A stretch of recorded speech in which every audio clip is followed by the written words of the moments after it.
বিশ্বকাপ ফুটবল দেখেছেন, ইউরো দেখছেন, কোপা আমেরিকা দেখবেন কই, সেই চিন্তায় যারা অস্থির ছিলেন সেটাও আসলে দিন শেষ। কারণ কোপা আমেরিকা অর্থাৎ লিওনেল মেসির দলের খেলা, আর্জেন্টিনা ব্রাজিলের খেলা, সবকিছুই টি স্পোর্টসে। শুধুমাত্র যে আপনি এই তিনটার নাম নিলেন, আমরা এশিয়ান কাপ হয়তো ভুলে যাচ্ছি। এশিয়ান কাপও দেখিয়েছে টি স্পোর্টস, অর্থাৎ যে কন্টিনেন্টাল টুর্নামেন্টগুলো আছে তার ভেতরে কোপা আমেরিকা, ইউরো এবং হচ্ছে এশিয়ান কাপ, আপনি তিনটা দেখিয়েছেন। আপনি বিশ্বকাপও দেখিয়েছেন। আমরা এতদিন ধরে একটা স্পোর্টস চ্যানেলের, বহুদিন ধরে আমরা ছোটবেলা থেকে স্বপ্ন দেখেছি স্পোর্টস নিয়ে, যত ফ্যাসিনেশন আমাদের, সেটার একটা বোধহয় ফুটবল কেন্দ্রিক স্বপ্ন পূরণ আপনি বলতে পারেন। সারা বছর দেশের ফুটবলে তো রয়েছে, ফুটবল টিমের খেলা তো রয়েছেই, সবকিছু। আনন্দ কেমন লাগছে এই ফুটবলের হাবে আসতে পেরে? ফুটবলের হাবে আসা, ফুটবলের হাবেই ছিলাম, হাবের একদম সেন্ট্রাল ফালক্রামে ঢুকে এখন মানে অদ্ভুত লাগছে। অদ্ভুত লাগাটা ইন আ সেন্স যে এই জায়গাটাতে আসতে চেয়েছিলাম, যে কিন্তু কতটা যে আসতে চেয়েছিলাম সেটা আসলে এসে বুঝতে পারছি যে এই রাতে ইউরো, সকালবেলায় কোপা, এখন এটা সবচেয়ে বড় চ্যালেঞ্জ। যারা এতবার কোপা দেখতে চেয়েছে টি স্পোর্টসে,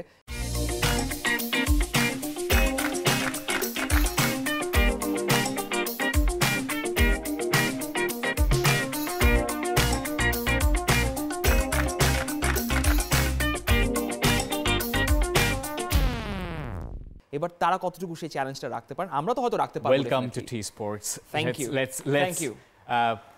শুরু করি একদম জায়গা মতো থেকে। গ্রুপে দেখেন, শুরু করার পয়েন্ট যদি আমরা আসি, শুরু করতে হলে সিরিয়ালি শুরু করতে হবে। হ্যাঁ, গ্রুপে লাস্ট বারের চ্যাম্পিয়নকে, সেই চ্যাম্পিয়নের কথা দিয়ে শুরু করতে হবে কোপা আমেরিকার।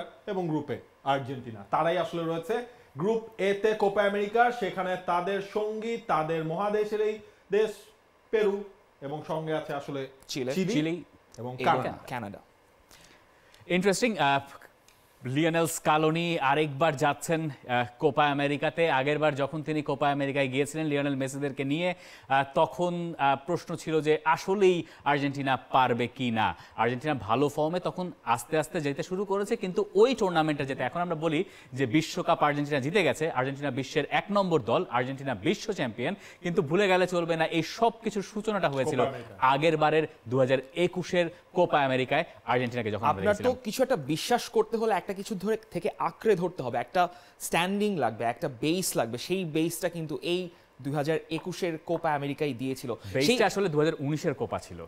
বেসিক্যালি 2019-এর কোপাটায় বেসটা ছিল, 21-এ গিয়ে তার সফল সমাপ্তি আমরা দেখেছি। কারণ আপনি বিশ্বাসটা রাখছিলেন। এর আগেও তো আপনার চিলির কাছে আর্জেন্টিনা 15-16 দুটা কোপা আমেরিকার ফাইনালে হচ্ছে আর্জেন্টিনা হারলো। সুতরাং বিশ্বাস ছিল, কিন্তু ওটার কোনো ফল আসছিল না।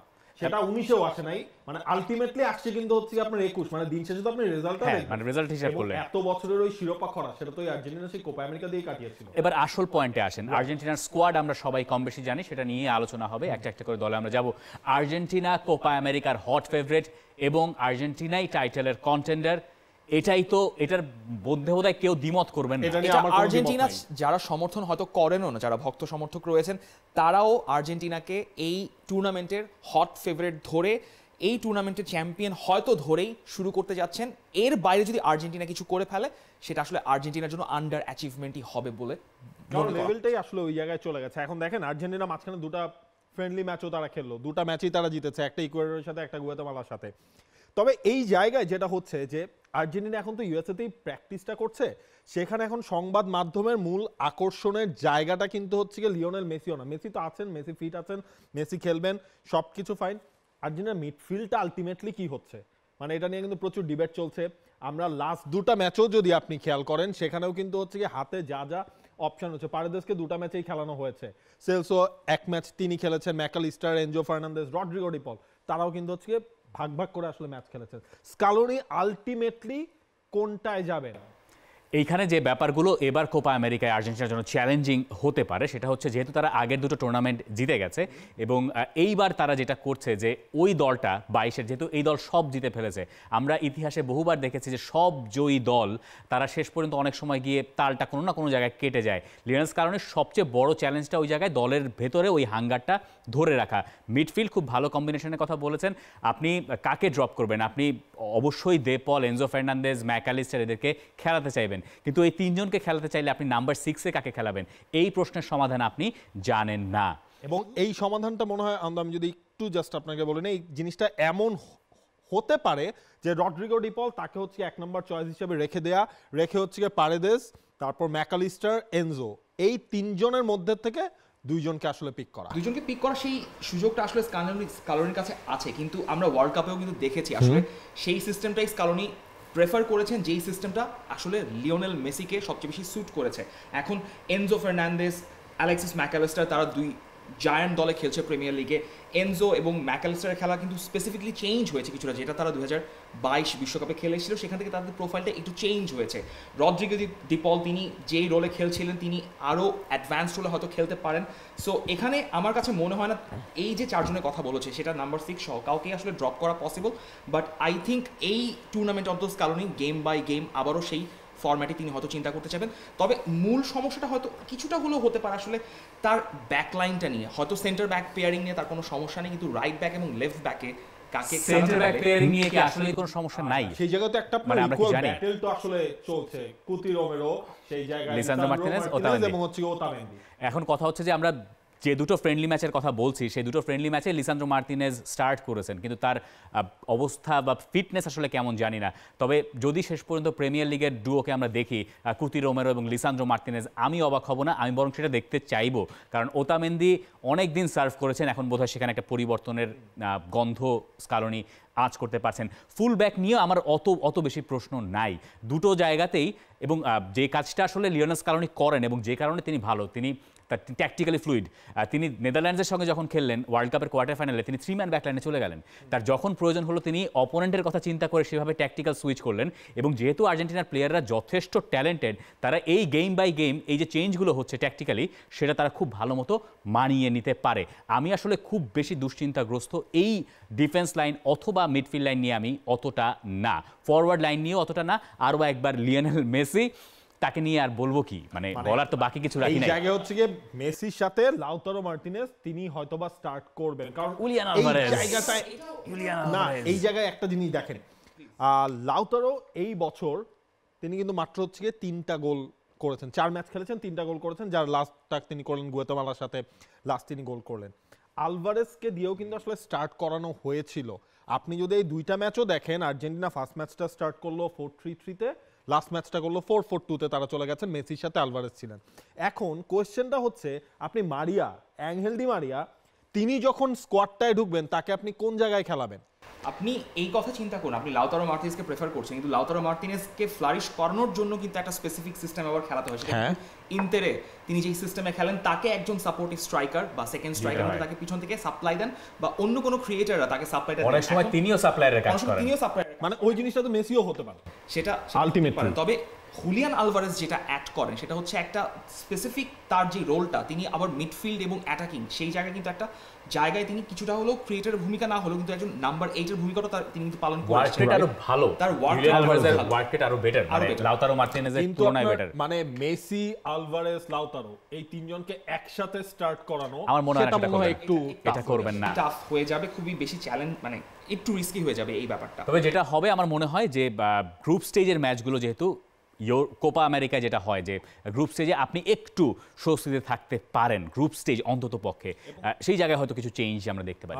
এবং আর্জেন্টিনার এই গ্রুপ এ তে বাকি যে দলগুলো আমার মনে হয় সেই স্বস্তিতে বাকি দলের ওই হিসাবে যায়, কিন্তু আর্জেন্টিনাটা এখানেই শেষ করি। আরো কিছু বলার আছে? না, আর্জেন্টিনার মানে প্রেডিকশন, চ্যাম্পিয়ন প্রেডিকশন আমি পরে বলবে। আচ্ছা ঠিক আছে, আমার প্রেডিকশন আর্জেন্টিনাকে, আচ্ছা ঠিক আছে সেটা থাকতে পারে, আমার প্রেডিকশন আর্জেন্টিনার পক্ষে। কিন্তু আমি যে ব্যাপারটা আর্জেন্টিনার জন্য খুব বেশি ইম্পর্টেন্ট আমার কাছে মনে হয়, সেই যে 1993 সালে তারা কোপা আমেরিকা জিতেছিল, তারপর তাদের একটা লম্বা সময় অপেক্ষা করতে হয়েছে। আর্জেন্টিনা যেন কোনোভাবেই এবারের কোপা আমেরিকাকে হালকাভাবে না নেয়, এবং তারা যেন ওই ব্যাপারটা মাথায় রাখে যে স্পেন যেভাবে 2008, 2010, 2012 একটানা ডমিনেট করেছে, আর্জেন্টিনার সামনে এই দলের পক্ষে সেটা সুযোগ আছে। এবং একই সঙ্গে লিওনেল স্কালোনি যদি চিন্তা করেন 2026-এর কথা, তাহলে তিনি অবশ্যই তরুণ যারা আছেন গার্নাচোর মতো ফুটবলারদেরকে গ্রুপ স্টেজে নিজের পক্ষে তিনি আসলে ট্রাই আউট করবেন, তাদেরকে বিগ টুর্নামেন্টের ফ্লেভারটা দেওয়ার জন্য। এবং আর্জেন্টিনার ওই ডমিনেশনটা দেখতে চাই, এখনই আর্জেন্টিনার সময় যখন তারা ফুটবল ইতিহাসে নিজেদেরকে আরো উপরে নিয়ে যেতে পারে, রাজত্বটা ধরে রাখার সময় আসলে এখনই ইনভিনসিবল হওয়ার জন্য আসলে এই টুর্নামেন্টকে ধরে এবং 26 ওয়ার্ল্ড কাপকে ধরে এবং তাদের ফিউচারটাকে ধরে যদি চিন্তা করতে হয়, this is the tournament they should be gunning for. Exactly. Group স্টেজে আর্জেন্টিনাকে আসলে চ্যালেঞ্জ কে জানাতে পারে, সেখানে চিলি, কানাডা এবং পেরু মনে হয় হচ্ছে গিয়ে সবচেয়ে লেস। আমরা আর্জেন্টিনার কানাডার ম্যাচ দিয়ে শুরু করি, কানাডা দিয়ে। আর্জেন্টিনা কানাডা দিয়ে। কানাডা তো হচ্ছে কি আপনার নতুন কোচ এসেছে কানাডায়, এবং 2026 বিশ্বকাপের আয়োজকও তো আসলে তারা হতে যাচ্ছে, এবং সেটার আগে কিন্তু খুব বেশি কম্পিটিটিভ টুর্নামেন্টের সুযোগ কিন্তু নাই। এই নতুন কোচ আসার পর কিন্তু 4-2-3-1 ফরমেশনে তারা আসলে শিফট করে গেছে। আলফনসো ডেভিস তাদের সবচেয়ে বড় ম্যান আসলে, এবং তিনি আসার পর নতুন কোচটা যখন আসলেন তখন কিন্তু একটা জিনিস কানাডার খেলায় ফুটে উঠেছে, সেটা হচ্ছে গিয়ে মানে যেটা হচ্ছে গিয়ে আমেরিকার ভাষায় যেটাকে বলে রেড বুল সকার প্রেসিং, মানে রেড বুল সকার কারণ কোচের ব্যাকগ্রাউন্ডই রেড বুল থেকে, মানে খালি প্রেস করে যাওয়া। এই কোচ রেড বুল ফুটবলের একজন প্রোডাক্ট, তিনি সালজবুর্গে তিনি ছিলেন, তাদেরকে চ্যাম্পিয়নশিপ জিতিয়েছেন, লাইপজিগে তিনি ছিলেন। তবে সম্ভবত শুরুটা হয়েছিল আমেরিকার রেড বুলের যে ব্র্যান্ড, সেই দলটা থেকে। হ্যাঁ, কিন্তু তার আসলে ব্যাপারটা হয়ে যায়, সমস্যাটা এখানেই যে তিনি টুর্নামেন্টে কতটুকু রেড বুল ফুটবল খেলাতে পারবেন সেটা নিয়েও ক্যানাডার সেটআপে একটা ব্যাপার আছে, এবং তার মূলত ভরসা করতে হবে জনাথন ডেভিডের উপর, যিনি ক্যানাডার মূল ফরওয়ার্ড। তিনি কিন্তু ক্লাবে লিলে খুব ভালো করেছেন, সেই ফর্মটা কতটুকু তিনি এখানে নিয়ে আসতে পারবেন সেটা কিন্তু অনেকটা ডিপেন্ড করে জেসি মার্শের সাফল্যটা কতটুকু আসবে। কানাডার খেলা দেখছিলাম ফ্রান্সের সাথে, ফ্রান্সের এগেইনস্ট ফ্রেন্ডলি ম্যাচে আমার কাছে মনে হয়েছে ফ্রান্সকে তারা হারিয়েও দিতে পারতো। আর্জেন্টিনার ফার্স্ট ম্যাচ যথেষ্ট কঠিন, ট্রাস্ট মি, মানে কানাডার সঙ্গে ম্যাচটা একদমই তাদের জন্য সহজ হবে না। আর ওই মাঠে আর্জেন্টিনার ফ্যানরা তো সবসময় বরাবর বেশি থাকে, কানাডার কিছু সমর্থক হয়তো থাকবে। কানাডা এই ম্যাচটা, ফার্স্ট ম্যাচে আর্জেন্টিনার বড় পরীক্ষা নেবে বলে আমার বিশ্বাস। আর ওই যে আপনি বিশ্বকাপ টানলেন না, কানাডার সাথে আর্জেন্টিনার একটা ভালো সম্পর্ক আছে। 1986 সালে 2022-এর আগে 86-তে লাস্ট ওয়ার্ল্ড কাপ খেলেছিল কানাডা, চ্যাম্পিয়ন হয়েছিল আর্জেন্টিনা। 2022-এ কানাডা খেলেছে, চ্যাম্পিয়ন হয়েছে আর্জেন্টিনা। 2026-এ আর্জেন্টিনা কি করবে জানি না, 3 দেশ মিলিয়ে ওয়ার্ল্ড কাপ। 2026 সালে যখন আর্জেন্টিনার যে কোনো রেজাল্টই যদি আসে না কেন, লোকজন এই স্পেসিফিক পয়েন্টটা বের করে আপনাকে আরেকবার দেখাবে যে আপনি এই কথা বলেছিলেন, সেটা ভালো হলেও ভালো, খারাপ হলে সেটা আরো খারাপ হবে। কানাডা কি তাহলে এই গ্রুপের second favourite?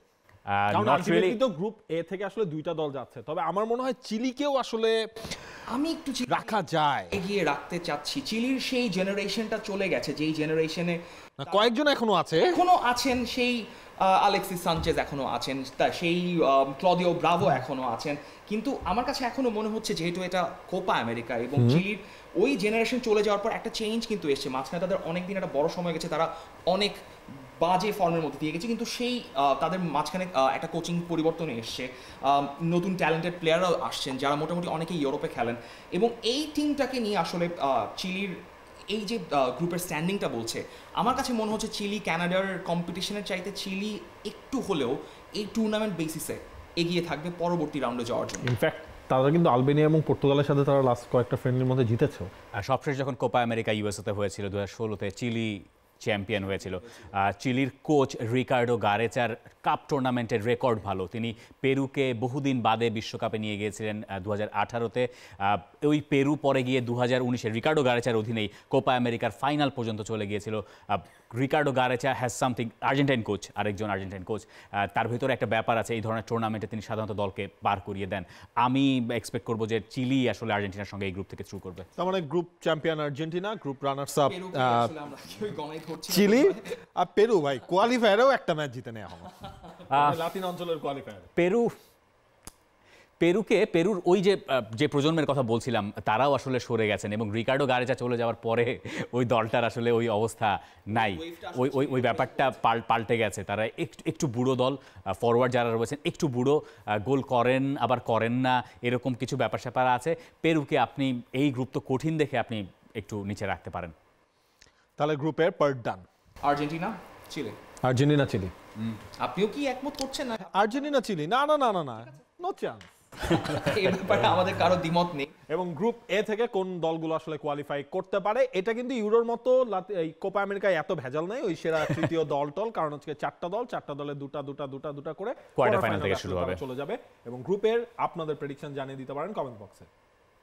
For more updates, subscribe to our YouTube channel and click on the bell icon. Follow us on Facebook and Instagram. Download T-Sports app to enjoy exciting games and highlights. Visit tsports.com.